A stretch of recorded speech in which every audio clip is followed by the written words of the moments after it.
So I'm really aware that I have only ever known the best of Ramiro.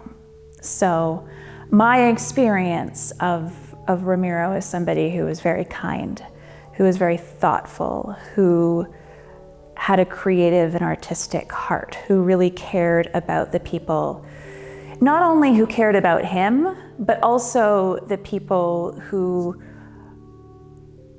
quite frankly, wished he didn't exist anymore. He cared about them a lot, but he wasn't always like that, and which is also something I hold, that there are other people in the world who experienced Ramiro when he was broken and suicidal and violent, and I don't want to make it seem like that part of him didn't exist too, but it didn't by the time I met him.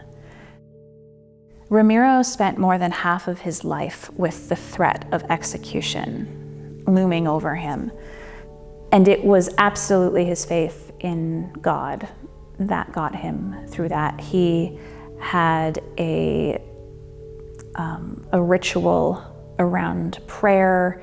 He was constantly reading the Bible, learning about the Bible, taking courses in theology. He received the equivalent of a bachelor's degree in theology, and that, because what else is there sometimes?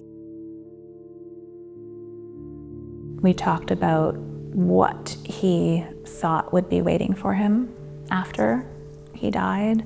And then we talked about dying sort of like the process of giving birth, and that giving birth can be very painful and it can be very frightening.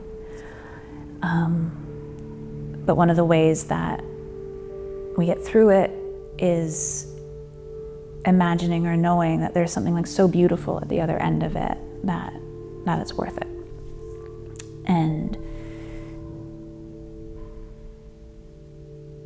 And that maybe dying is kind of like that. We talked about what he wanted to say to Bridget Townsend's family,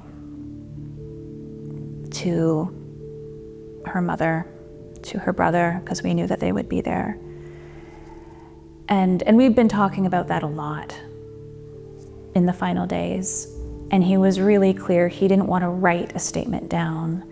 He didn't want to rehearse anything because he was so afraid it would sound contrived or insincere if he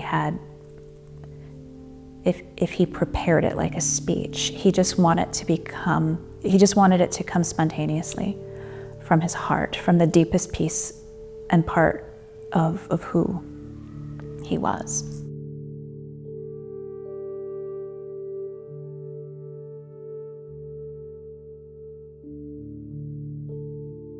He wasn't expecting forgiveness, but he really wanted them to know that he was sincere, that he meant it. And it wasn't because he was just about to die, that he had held on to that for 2 decades.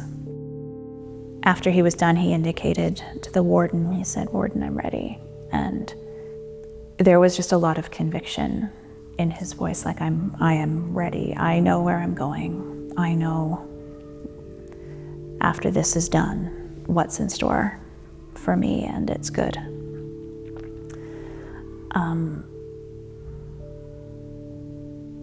Which doesn't mean that he condoned or I condoned what the state of Texas did to him, but he was ready in a particular way. He was ready despite having all of this other stuff he wanted to do with his life and so many people he wanted to be with and help. He wasn't ready to leave the earth in that sense, but in the sense of having a clear idea of who God is and his relationship with the divine and his understanding of what happens in the afterlife. He was ready. I don't expect many people to fully understand how much Ramiro could mean to me. You know, We lived in different countries, with very different life experiences.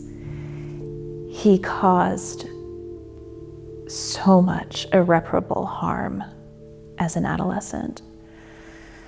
But there is a massive chasm in my heart since he was killed. I feel like I try to be very clear that Ramiro did make some inexcusable, violent choices in his life.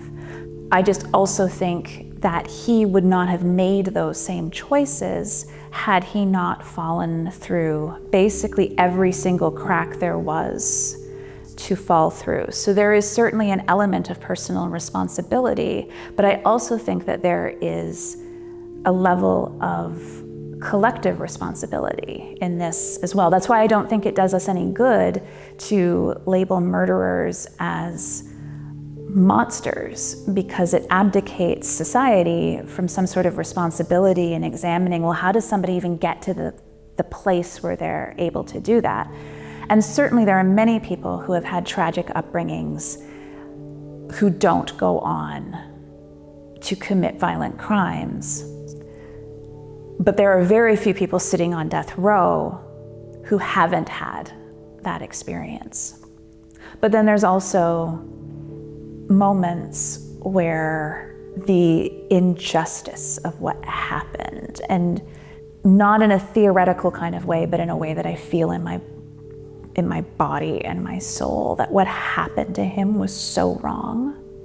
And not just what happened in the execution chamber, what happened to him over the entirety of his life was so wrong and so horrendously unneeded. Like, there was no reason Ramiro needed to die. Nothing is made better, nothing is made safer, nothing has been fixed through his death.